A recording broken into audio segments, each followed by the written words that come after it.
Ta nauka je vlastně pro všechny bytosti míněná. A Buddha jako ve své genialitě byl natolik zručný, že před 2500 lety dokázal formulovat nauku, která do dneška má svoji platnost i pro člověka současné doby. Většinou už je to v trošku upravené formě, takže dneska vlastně existuje mnoho směrů laického buddhismu, laického praktikování té Buddhovy cesty.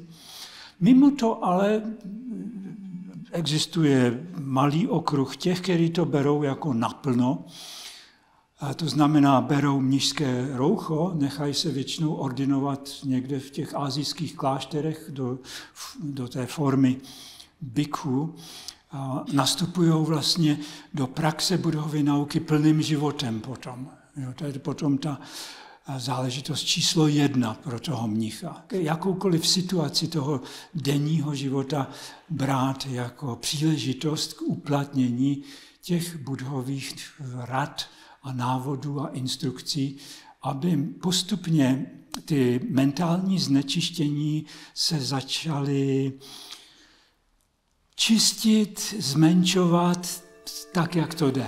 Etika to není žádná speciální doména náboženství nebo tak.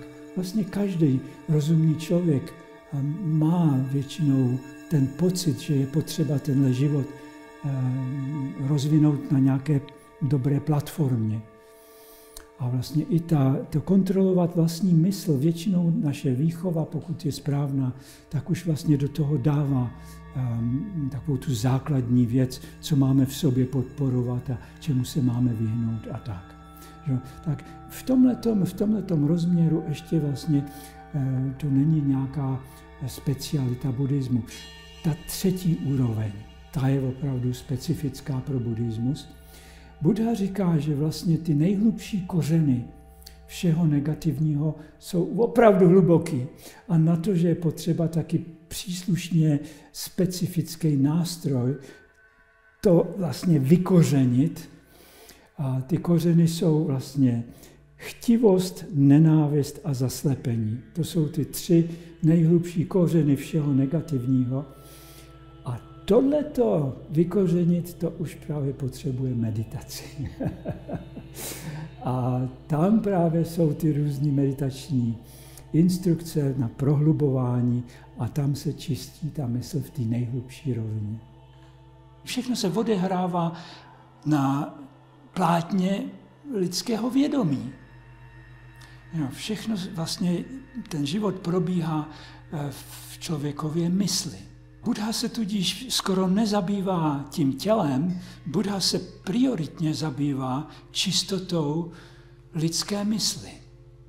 Poněvadž podobně jako projekční plátno, kdyby bylo různě zašpiněné, zdeformované, zmačkané, roztrhané, díry v tom, by dávalo vlastně velice zkreslený, nedobrý obraz, ať se na to potom promítne cokoliv, pokud ta projekční plocha samo je zdeformovaná, tak by to dávalo ošklivý obraz.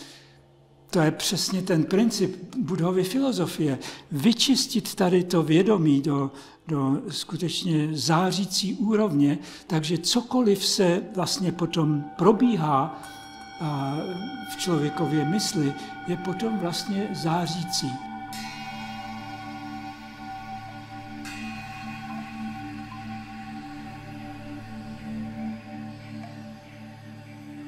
Vzít to jako umělecký objekt, vlastně, ten svůj život. Jo? Různí umělci pracují vizuálně, obrazy, jiní dělají muziku, že jo? Tak buddhisti jsou stejně kreativní, a mnohdy vynalézaví, ale kreativní skutečně v tom nejkrásnějším slova smyslu, že vlastně osobní život je to umělecké dílo. A některým se to povede, některým se to moc nedaří. No to už tak bývá. Kdybych měl říct něco o svojí vlastní cestě, jak já jsem se dostal k buddhismu, to už je dneska více jak 45 let. Takže mě to pojalo, nebo téměř uchopilo, mě to doslova chňaplo. velice časně a mocně. Jo, opravdu to byl jeden den a jedna noc. Já tu četbu, ty malinkatý knížky vůbec nemohl přerušit. Jo, to bylo tak intenzivní zážitek.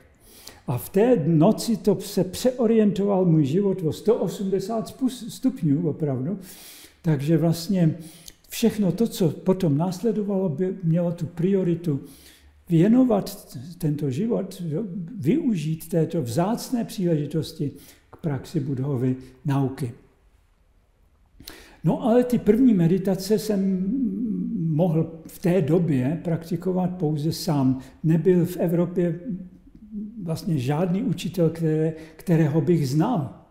Oni možná nějací byli, ale já prostě neměl znalost. V té době jsem žil ve Švýcarsku, tak jsem si najal malinký šalet vysoko v horách a nastřádal trošku peněz, dal krásně výpověď a odebral se do zasněženého malé chaty na ty první meditace.